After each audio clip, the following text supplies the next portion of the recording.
Welcome to KVR social classroom. ఈరోజు మనం 9th class third lesson hydrosphere జలావరణం పాఠంలోని ఓషన్ ఫ్లోర్ మహాసముద్రాల భూతలం గురించి తెలుసుకుందాం. మహాసముద్రాల నేలను 4 భాగాలుగా విభజించవచ్చు. Ocean floor is divided into 4 parts.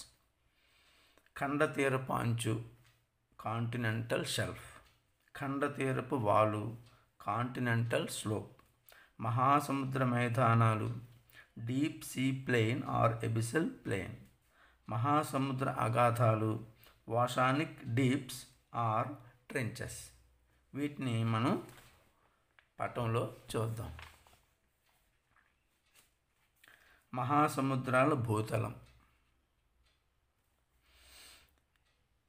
ఇది ఖండతీరపు అంచు. ఈ పార్ట్ అంతా ఖండతీరపు అంచు. ఇది ఖండతీరపు వాలు. ఈ ఖండతీరపు వాలులో సముద్ర అగాధ ధరలు ఉంటాయి. ఇక్కడి నుంచి ఇదంతా మహాసముద్ర మైదానాలు.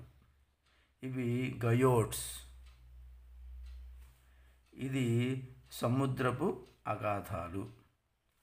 అంటే 4 భాగాలు చూద్దాం. ఖండతీరపు అంచు ఇది ఒకటోది, రెండోది ఖండతీరపు వాలు, రెండోది, మూడోది మహాసముద్ర మైదానాలు, నాలుగోది సముద్ర అగాధాలు. మైనర్ చిన్న చిన్న స్వరూపాలు గయోట్స్ ఉంటాయి. ఇది డీప్ సీ ప్లేన్లో అంటే మహాసముద్ర మైదానాలలో గయోట్స్ ఉన్నాయి. సముద్ర అగాధ ధరలు ఖండతీరపు వాలులో ఉన్నాయి. ఖండతీరపు వాలులో సముద్ర అగాధ ధరలు ఉన్నాయి. మహాసముద్ర మైదానాల్లో గయోట్స్ ఉన్నాయి. మహాసముద్ర మధ్య పర్వతాలు ఉన్నాయి. ఇప్పుడు ఇంగ్లీష్ మీడియం టెక్స్ట్ బుక్లో చూద్దాం.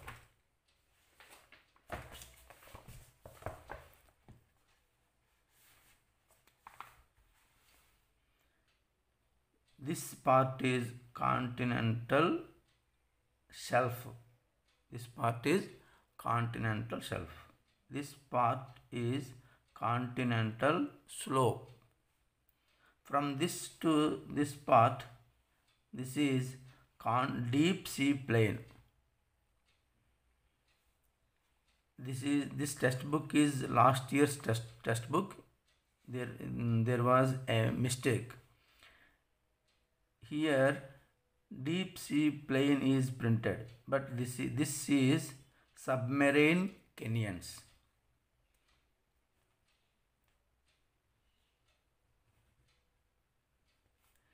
These are submarine canyons, but here is printed as deep sea plain.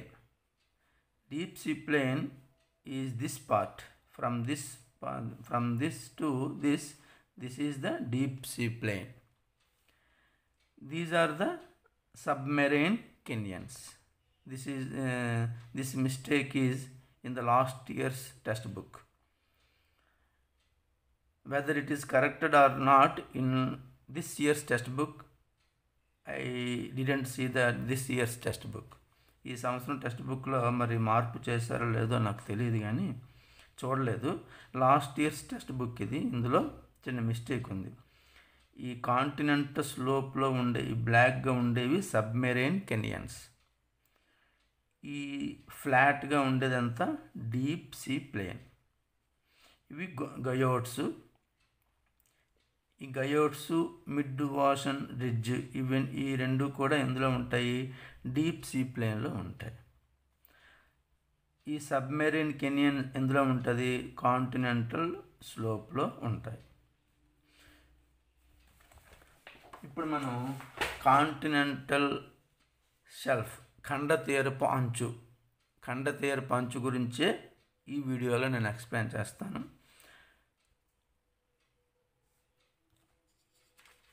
భూమికి సముద్రానికి మధ్య సరిహద్దు ప్రాంతం. Border zone between land and sea. సముద్రముచే ఆక్రమించబడిన ఖండం యొక్క అంచు ఇది. Extended margin of continent occupied by sea. సరాసరి వాలు చాలా తక్కువ, సుమారు 1 డిగ్రీ లేదా అంతకంటే తక్కువ. Average gradient about 1 degree or even less. లోతు సుమారు 200 మీటర్లు. Depth up to 200 metres. సముద్ర విస్తీర్ణంలో 7.6% ఈ ఖండ తీరపు అంచు కలిగి ఉంటుంది. Occupies 7.6% of the ocean area. మహాసముద్ర భూతలంలో అంటే ఓషన్ ఫ్లోర్లో దీని తాలూకా షేర్, దీని తాలూకా వాటి 7.6% ఖండ తీరపు అంచు యొక్క వెడల్పులో సముద్రానికి మధ్య తేడా ఉంటుంది. The width of the continental shelves vary from one ocean to another ocean. ఇప్పుడు వీటిని డయాగ్రామ్ రూపంలో చూద్దాం.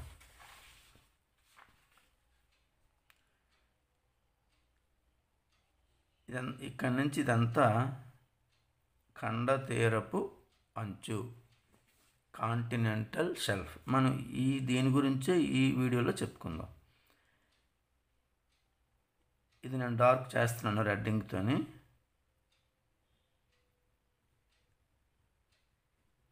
ఇది కాంటినెంటల్ షెల్ఫ్. అంటే ఇది చూడగానే మనకు అర్థమవుతుంది దీని డెప్త్, లోతు చాలా తక్కువ. ఎంత ఉంటుంది లోతు? సుమారుగా డెప్త్ అప్ టు 200 మీటర్స్. సుమారుగా అంటే మొత్తం ఖండ తీరపు అంచు ఒకే డెప్త్లో ఉండదు, అప్ టు 200 మీటర్ల వరకు ఉంటుంది సుమారుగా. ఇంకా రెండోది, సరాసరి వాలు చాలా తక్కువ, 1 డిగ్రీ లేదా అంతకంటే తక్కువ. ఇది చూడండి, దీని వాలు కూడా ఇంచుమించుగా మనకి ఫ్లాట్ వాల్ లేనట్టుగానే కనిపిస్తుంది, కానీ చిన్న వాల్ అనేది ఉంటుంది. తర్వాత ఇది కాంటినెంట్, ఇదేమో సీ. ఇది సరిహద్దు అనమాట. కాంటినెంట్కి ఓషన్కి ఈ అంచు అనేది సరిహద్దు. తర్వాత ఈ ఖండ తీరపు అంచు ఒకప్పుడు అంటే కొన్ని మిలియన్ సంవత్సరాల క్రితం ఇది ఇది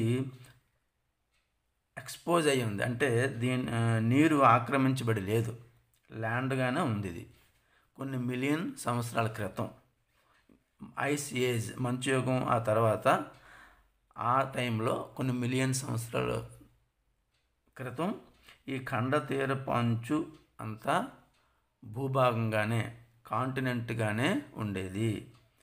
ఇదంతా దీని మీద వాటర్ అంటే సముద్రపు నీరు లేదు.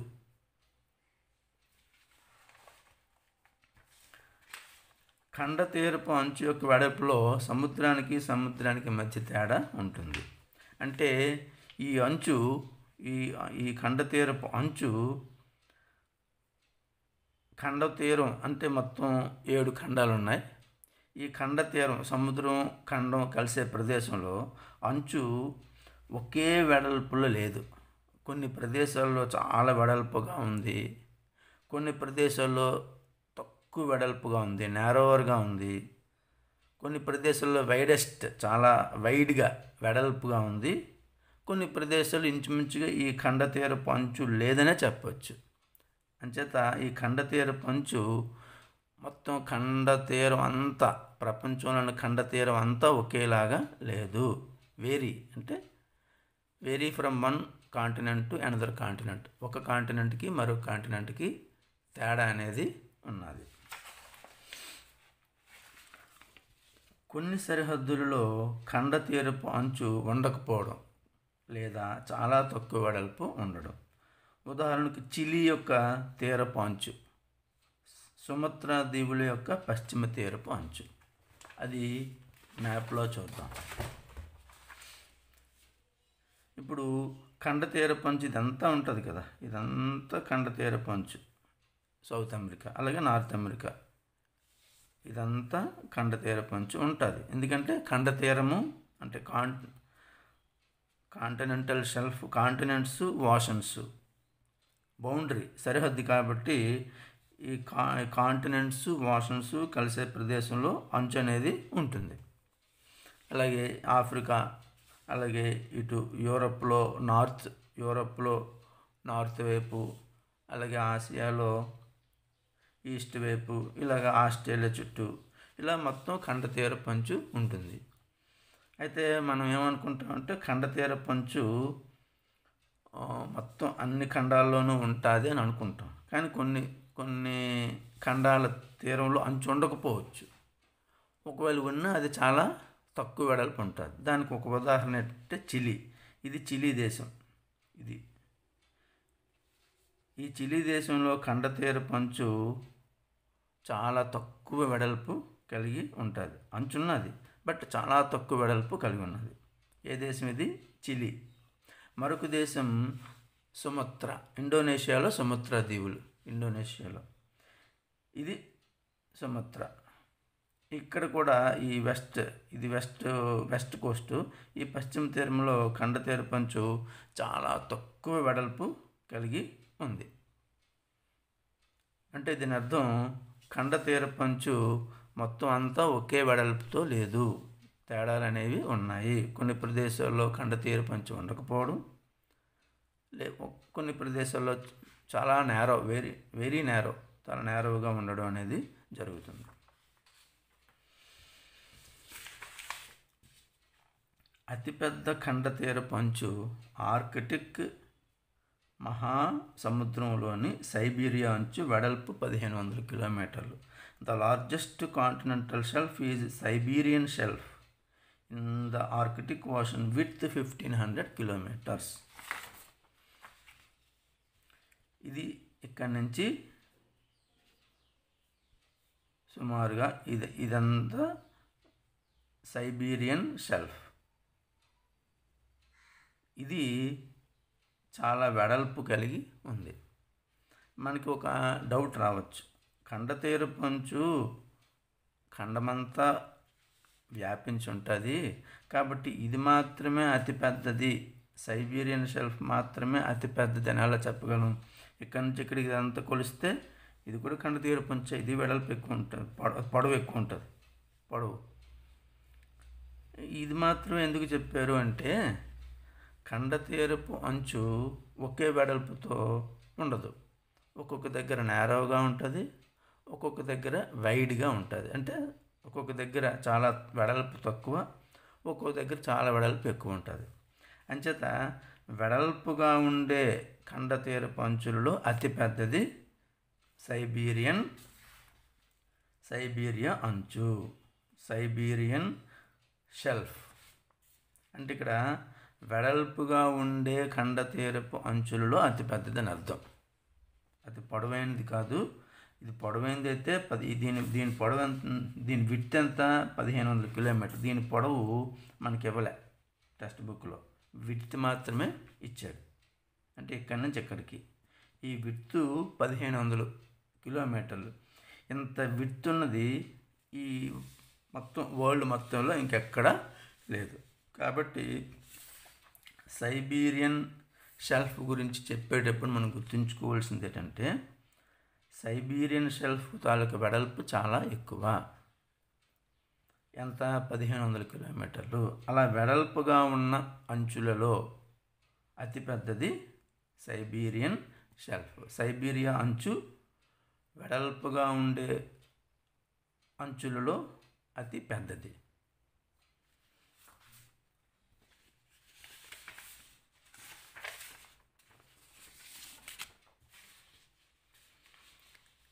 ఈ ఖండతీరపు అంచు యొక్క ప్రాధాన్యత చాలా ఎక్కువగా ఉంది. కారణం ఏంటంటే ఇక్కడ మత్స్య సంపద చాలా ఎక్కువ. Fish wealth is more. ఎందుకో చూద్దాం. ఇక్కడ లోతు తక్కువ కాబట్టి సూర్యకిరణాలు చొచ్చుకుపోతాయి. Sunlight penetrates shallow waters.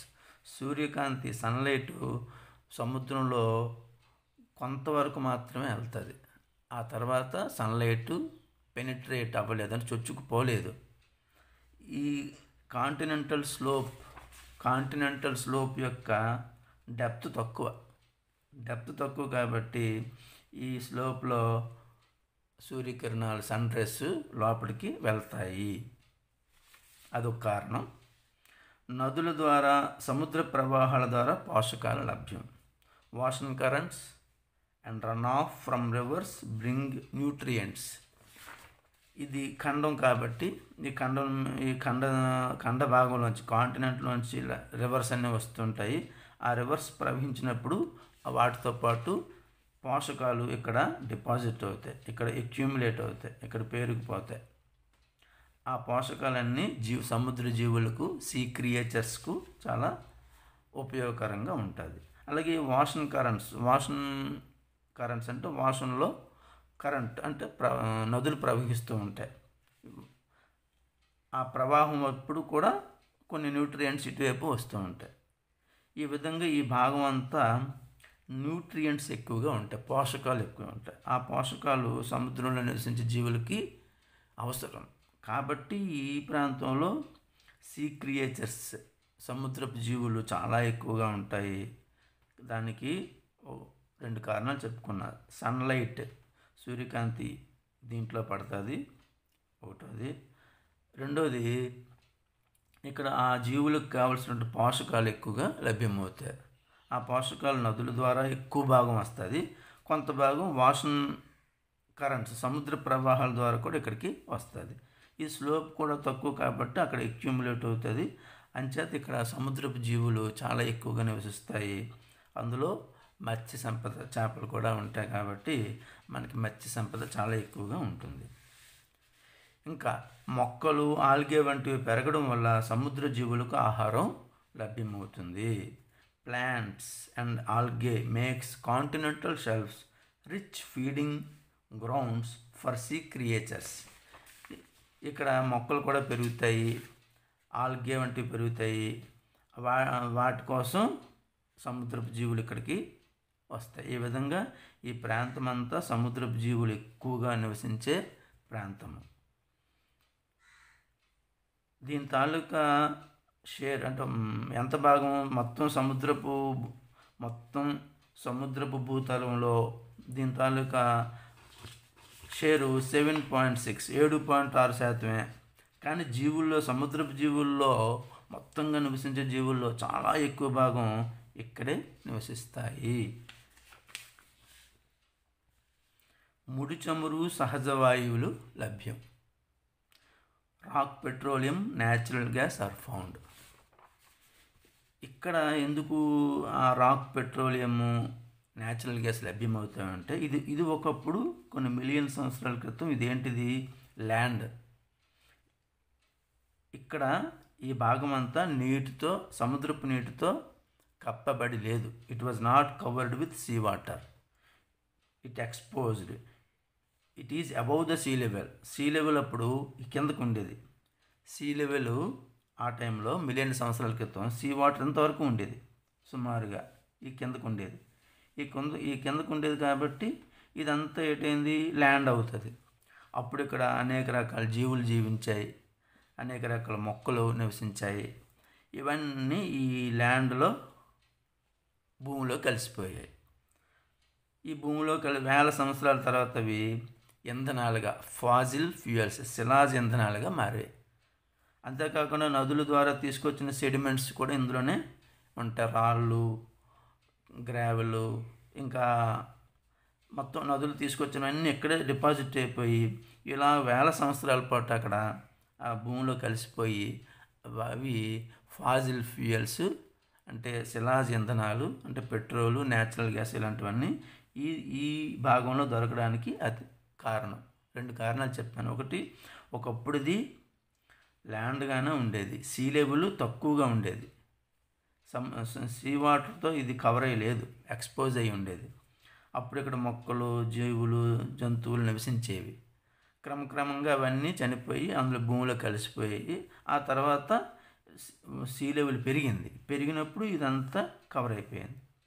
ఆ విధంగా అక్కడ వేల సంవత్సరాల పాటు అవన్నీ నిక్షేపమయ్యి ఇంధనాలుగా మారాయి. అంతేపాటు రన్ ఆఫ్ అంటే నదుల నుంచి కూడా సెడిమెంట్స్ వస్తాయి. జంతువుల అవశేషాలు, మొక్కల అవశేషాలు ఇవన్నీ వస్తాయి. అవన్నీ కూడా ఇక్కడ ఉండిపోయి భూమిలో కలిసిపోయి కొన్ని మిలియన్ సంవత్సరాల తర్వాత అవి ఆయిల్ గాను న్యాచురల్ గ్యాస్ గాను మారుతాయి. అవక్షేపాలు అంటే రాళ్ళు, మట్టి, కంకర నదుల ద్వారా అంచు వద్దకు పేరుకుపోవడం. Sediments, rocks, soil, gravel accumulated in layers at edges. ఓడరేవుల నిర్మాణానికి అనుకూలం. Building seaport is possible. కండతీరపు అంచు ఉండడం వల్ల ఇక్కడ సీపోర్ట్స్ మనం నిర్మించగలుగుతాం.